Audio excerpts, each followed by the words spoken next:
Imagine a hollow buried deep in the Appalachian Mountains, where silence clings like fog and secrets echo through rusted shacks. You arrive at the end of a crumbling road, gravel crunching beneath your tires. Ahead, you see a cluster of wooden cabins, windows like empty eyes staring back. Inside, shadows shift, men twisted by time, bound by blood older than memory. One of them, barely more than a boy, carries a burden too heavy for his age. This is no legend, no ghost story. This is the tale of America's most cursed bloodline, where generations of men lived, suffered, and endured within the same broken cycle. Before we dive in, do me a favor. Hit that like button, subscribe if you're new here, and share this video with someone who enjoys unraveling dark, forgotten histories. It really helps keep stories like this alive. The hollow lies hidden deep in the Appalachian Mountains, where fog clings to the ridges and silence blankets the trees. Here, cabins lean like old men against the wind, whispering secrets passed through generations of Whitaker brothers. Those who wander into this valley feel eyes watching from behind cracked windows. The cabins are not empty. They hold men shaped by centuries of hardship, their lives bound by blood too closely tied, their lineage twisted inward. The Whitaker line began with brothers who knew nothing but isolation. With no neighbors nearby and no roads to connect them, their survival depended on one another. In time, that dependence grew into something darker. These men married within the clan, uncles binding to nephews, cousins to cousins, fathers guiding sons into lives no outsider could understand. Each generation of brothers was trapped, their bloodline tightening with every union made behind those leaning walls. The youngest boys grew up carrying legacies older than themselves. Their fathers and grandfathers passed down tales of hardship, hunger, and loyalty to kin. But in their faces, the costs of that loyalty could not be hidden. Some of the sons were born with eyes that did not focus, jaws that hung strangely, voices trapped inside throats that could only grunt and bark. The mountains swallowed their cries, leaving outsiders with only rumors. The Whitaker brothers raised their sons in shacks built by hand, roofs patched with tin and tar. Inside, the air was heavy with smoke and silence. Outsiders rarely entered, and those who did never forgot. One traveler wrote of meeting a boy who spoke only in animal-like sounds, his older brothers shielding him with fierce protectiveness. Another claimed he saw sons staring from dark corners, their faces marked by generations of collapse. In Odd, West Virginia, where the Whitakers lived, whispers grew louder with every passing decade. Townsfolk spoke of brothers who kept to themselves, of sons who never saw schoolrooms, of cabins filled with shadow and silence. The hollow became a place of warning. "Stay away," fathers told their own sons in town. "Those cabins hold ghosts." Yet they were not ghosts. They were men, living relics of choices buried in blood. Each Whitaker brother carried both pride and shame. Pride in surviving where others would have starved. Shame in the twisted marks etched into their sons' faces, reminders of what happens when bloodlines turn back upon themselves.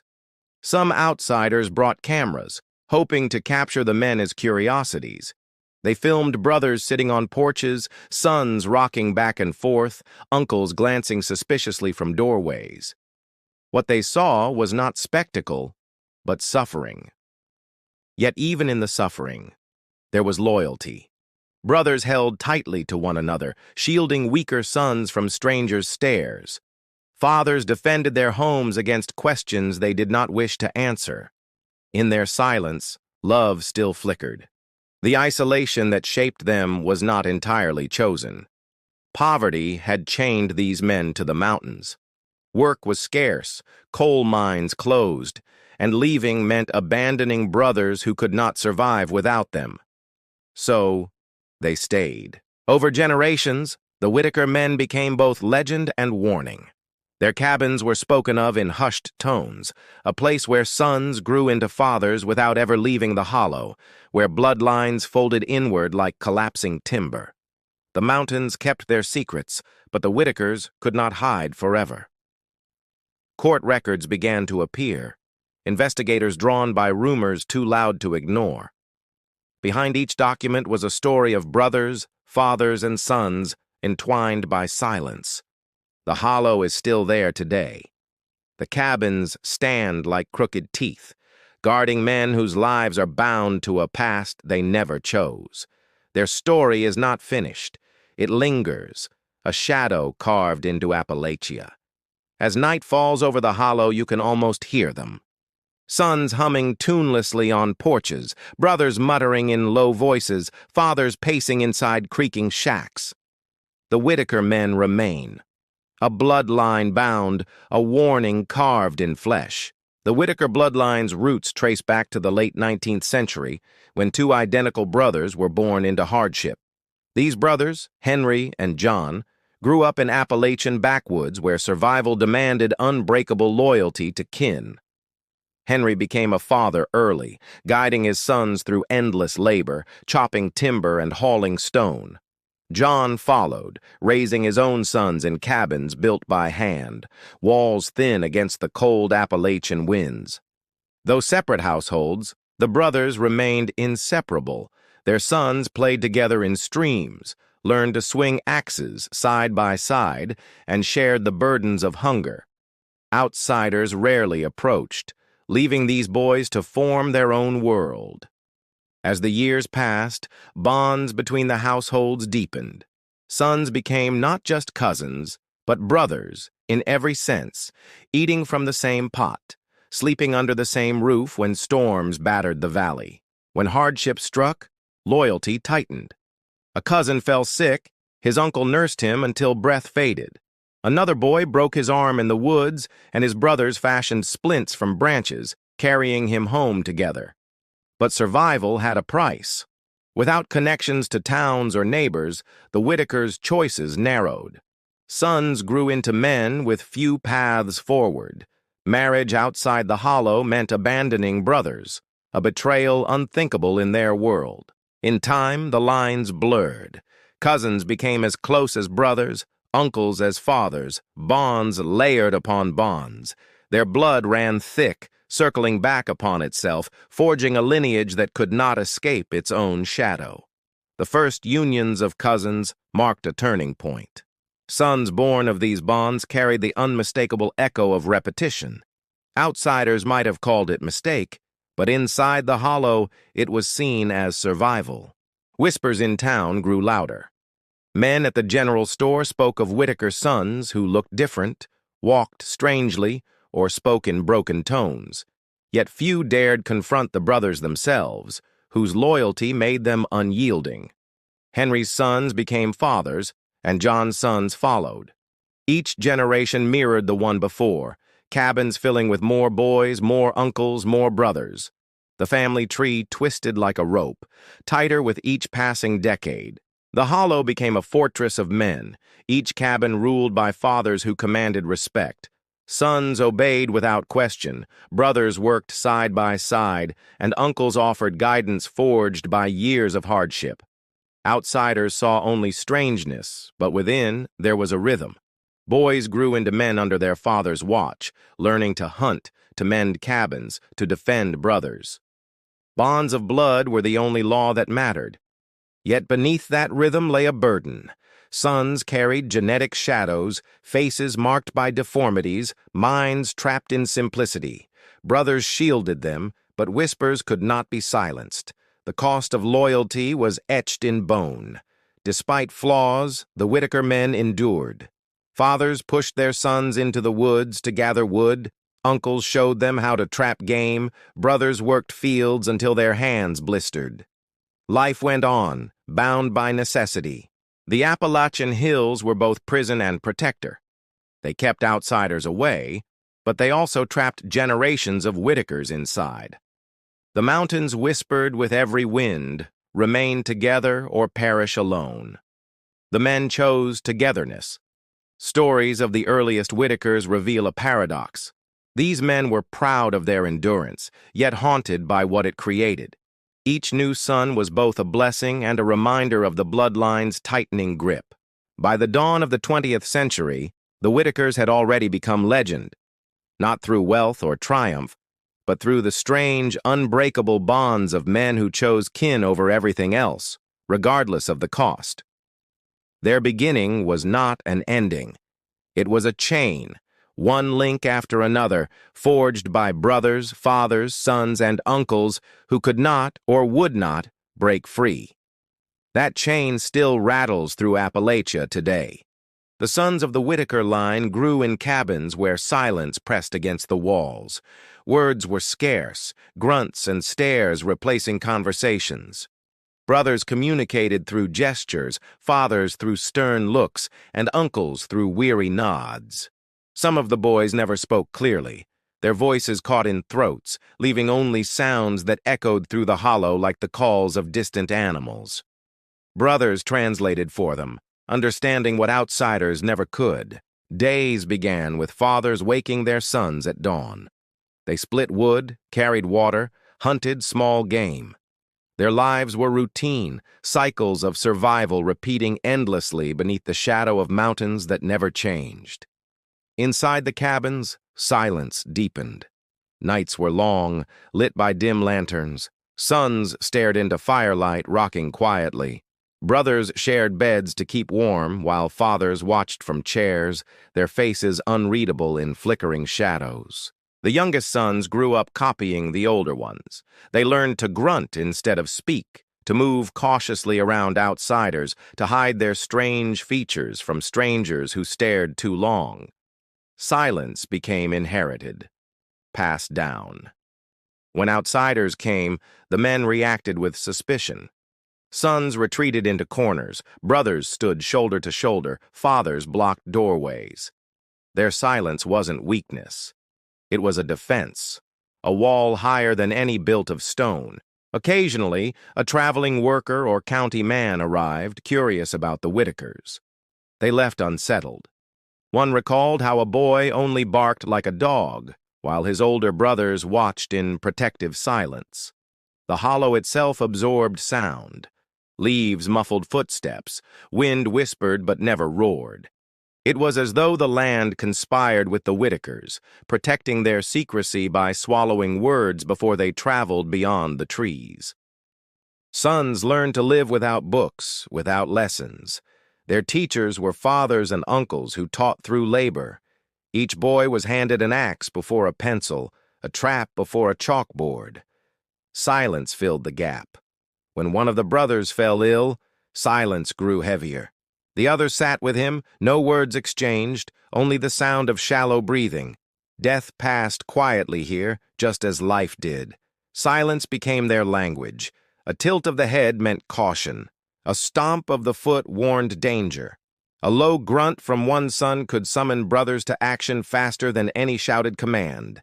This quiet way of living made outsiders uneasy. Journalists wrote of eerie encounters, of boys who stared blankly without speaking, of fathers who refused to answer questions, leaving only silence as explanation. Yet within the hollow, silence carried meaning. It was love without words, guidance without speeches, loyalty without promises. Brothers leaned on each other without speaking. Sons obeyed their fathers without needing commands. Silence held everything together. Some sons, though, struggled within that quiet. Their minds wandered, trapped in endless loops of thought. Without voices to share burdens, they grew restless. Silence could heal, but it also suffocated, pressing against their chests like weight. Still, the men endured. Fathers kept their sons busy with tasks. Uncles shared stories in low tones. Brothers provided companionship through shared labor. Life continued, shaped by a rhythm only silence could define. By the mid-20th century, the Whitaker men were spoken of as much for their quiet as their faces. Sons who rarely spoke became symbols of the hollow itself, mysterious, unsettling, unknowable. Silence was their legacy, their shield, and their curse. Passed from father to son, brother to brother, it defined their existence. The Sons of Silence carried it forward, binding the Whitaker name to shadows forever. In those hills today, silence still lingers. Cabins stand, weathered and sagging, filled with echoes of sons who rarely spoke. Their grunts, their gestures, their stares remain part of Appalachia's most haunting story. The Whitaker bloodline was not random chance. It was a chain, forged link by link, tightened through generations of men who bound themselves to kin rather than seek life beyond the hollow. Fathers guided sons to remain loyal to blood, warning against outsiders who couldn't be trusted. Brothers encouraged one another to stay close. Uncles preached tradition, telling boys survival depended on keeping Whitaker blood pure and unbroken. This cycle of inward union grew stronger with every generation. Cousins became husbands, uncles became second fathers, and sons married within. Each decision tightened the chain, pulling their bloodline into a loop that never released. By the 1930s, the pattern was undeniable. Sons carried both the pride of loyalty and the weight of its consequences. Outsiders whispered of deformities, strange behaviors, and faces that seemed carved by repetition itself. The men of the Hollow defended their way of life fiercely. To them, these unions were not shameful. They were survival. Poverty and isolation left few options. Kinship was safer than risking the unknown world beyond.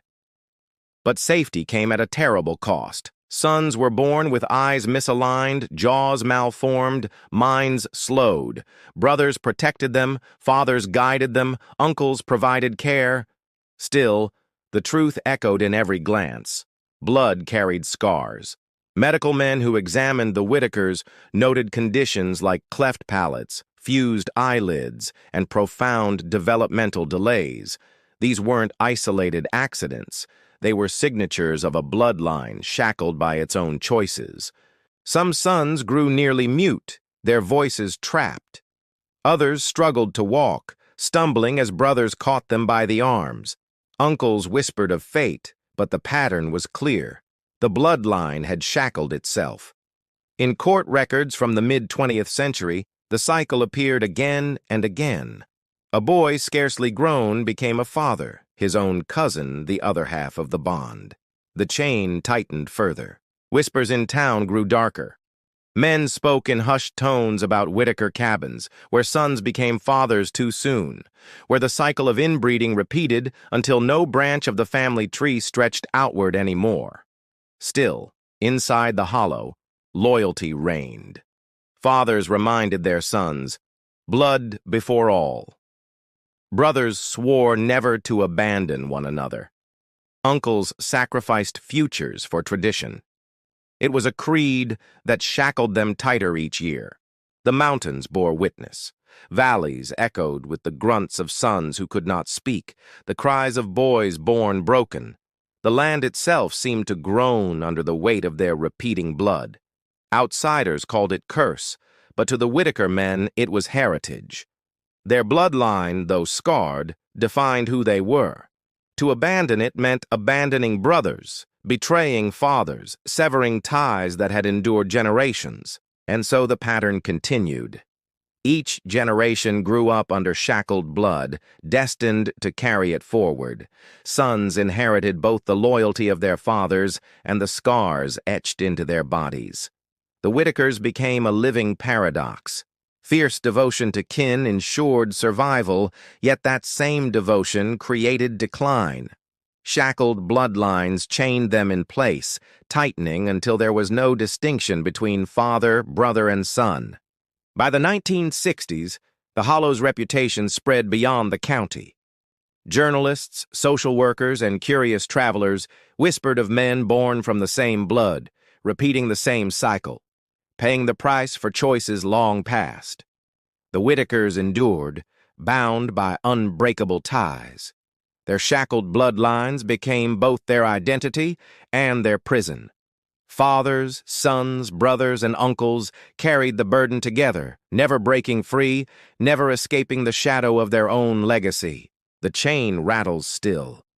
Each cabin, each grave, each face in the hollow tells the same story.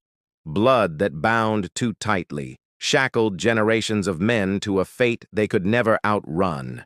The hollow was never silent for those who listened closely. Behind the quiet routines of labor, whispers carried through the valley, stories of sons behaving strangely, brothers acting in ways outsiders couldn't understand. Neighbors passing through spoke of Whitaker boys who barked instead of speaking, who growled when strangers approached. Fathers explained it away as nerves, but the whispers lingered, growing louder with each generation of sons. One visitor recalled a brother crouched like an animal, eyes darting, lips trembling with sounds no outsider could decipher. His uncle stood nearby, protective, daring anyone to mock the boy's strange behavior. These incidents became part of the Hollow's legend. Men at local bars repeated tales of Whitaker sons who communicated in grunts, who stared blankly, who carried themselves like shadows instead of children. Even within the cabins, whispers persisted. Brothers questioned quietly why some sons were born frail, why others never spoke. Fathers avoided answers, insisting loyalty mattered more than the questions no one dared pursue. The oddities multiplied. Some sons shook violently during sleep, their brothers holding them down until the fits passed. Others wandered into woods for days, returning hungry and bruised, unable to explain where they had gone. Uncles passed stories of visions. One claimed he saw a cousin talking to trees, whispering as if the forest itself replied. Whether madness or inherited burden, such tales became stitched into hollow folklore. The whispers unsettled outsiders, but inside the hollow, they were normalized. Strange behavior was accepted as fate. Brothers shielded affected sons, fathers carried their weight, and uncles defended them against ridicule from townsfolk.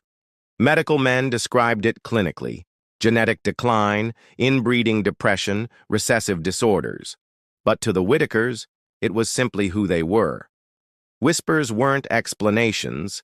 They were descriptions of a reality the men lived daily. Despite this, life went on. Sons hunted, carried firewood, hauled water. They fulfilled duties as best they could, even if some did so clumsily or incompletely. Brothers filled gaps, uncles stepped in when needed, but outsiders clung to the whispers.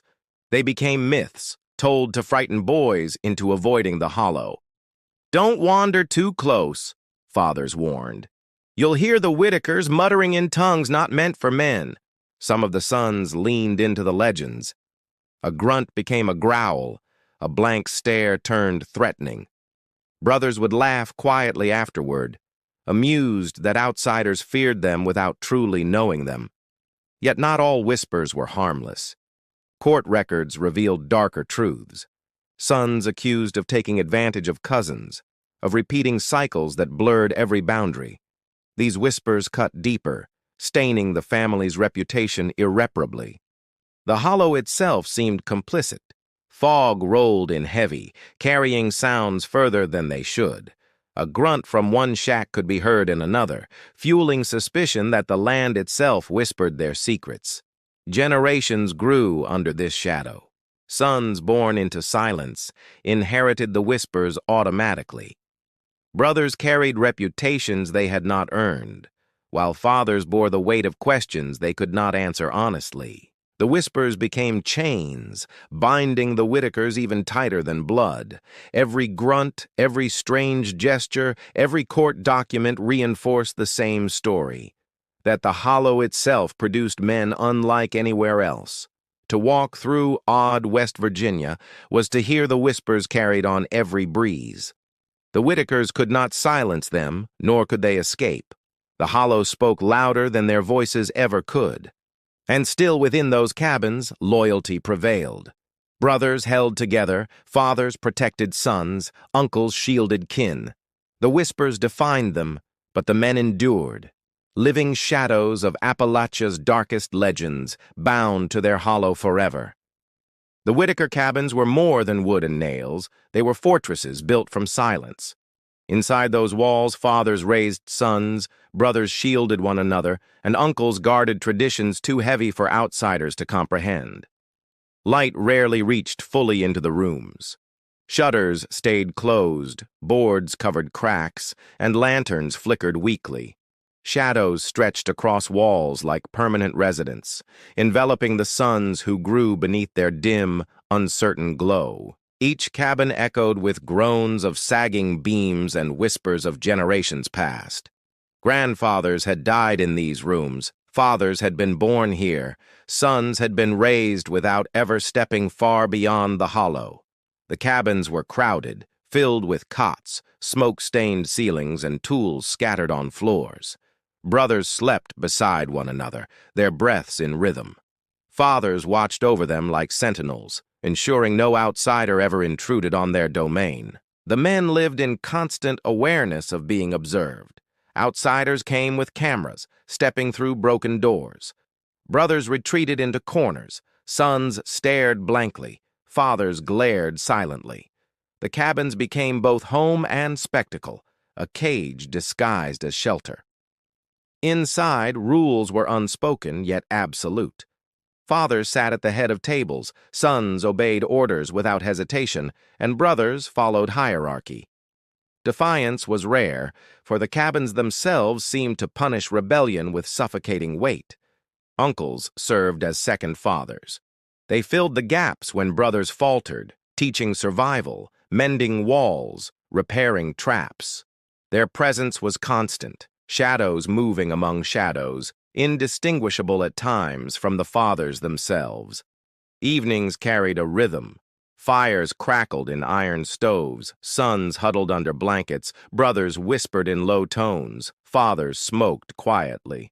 The cabins seemed to breathe, each board expanding and contracting like a chest. But those walls also held secrets. Darker whispers of bonds crossed too closely, of sons becoming fathers too young. The shadows of the cabins concealed truths outsiders suspected but rarely witnessed directly. Social workers who visited described confusion. Sons called uncles father, cousins called brothers son. Generations collapsed together within the shadows, leaving no clear line between roles. The cabins preserved both loyalty and chaos. Some outsiders left terrified.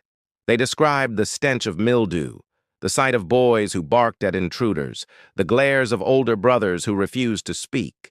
The cabins swallowed those experiences like the forest swallowed sound. Yet for the Whitaker men, these houses were sanctuaries. They offered shelter from ridicule, protection from exposure. Inside the shadows, they were not outcasts, but kin. The cabins held them together when the world outside judged them. The houses were filled with echoes of labor, hammers striking boards, axes splitting wood, saws tearing through planks. Sons worked under fathers' watch, brothers helping each other, uncles directing repairs. The cabins survived storm after storm. Still, they decayed. Roofs sagged, floors rotted, doors creaked endlessly. The shadows grew deeper each year, hiding the decline. For outsiders, the cabins looked like relics. For the men, they remained living spaces. The cabins became symbols. To some, they represented secrecy. To others, they represented suffering. But for the Whitaker men, they were foundations. No matter how warped, no matter how broken, they were home. Generations grew within the same walls. Sons became fathers without leaving. Brothers raised brothers. Uncles became grandfathers under the same roofs. The shadows absorbed every generation, binding them to the hollow without escape. The Whitaker cabins still stand today, crooked and weary. They remain houses of shadows, guardians of stories too heavy for daylight. Within their walls linger the whispers of sons, brothers, and fathers who lived and endured. Step inside one and you'll feel it. The silence, the weight, the shadows pressing close. These are not just homes. They are monuments to a bloodline bound forever within the Appalachian dark. The Whitaker lineage was more than history. It was an unbroken chain.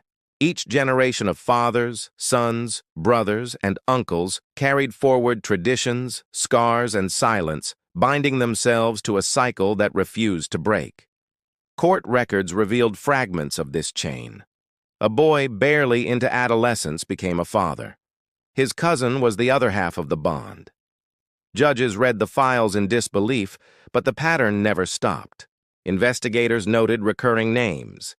Whitaker sons charged with crimes, Whitaker brothers accused of transgressions. Yet for every official report, there were dozens of whispered accounts buried in the hollow, where silence protected kin over justice. The cycle persisted because loyalty outweighed law. Fathers defended sons even in courts. Uncles shielded nephews from consequences. Brothers testified falsely if it meant protecting blood. The chain grew stronger, tightening around each generation like rope.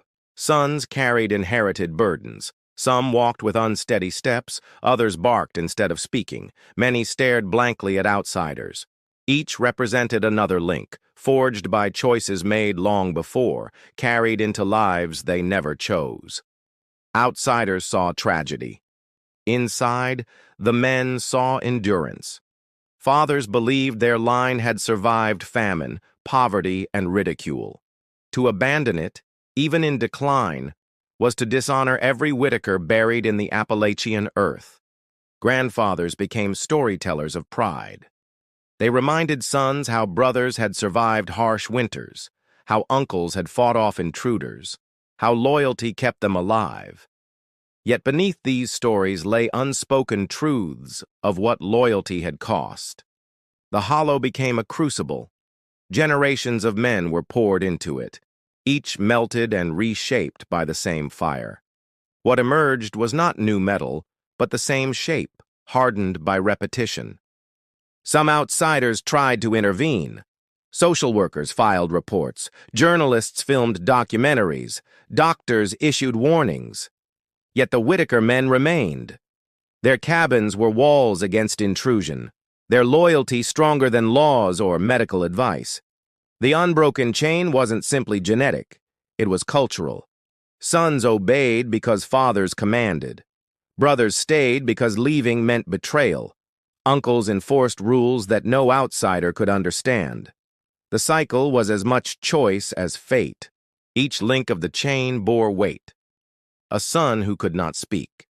A brother unable to walk properly. An uncle imprisoned for crimes whispered in town. Every man was both victim and link. The weight grew unbearable at times.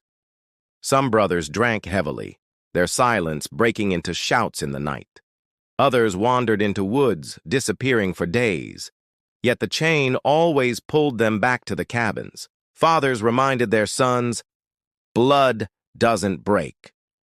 It was their creed, repeated like prayer.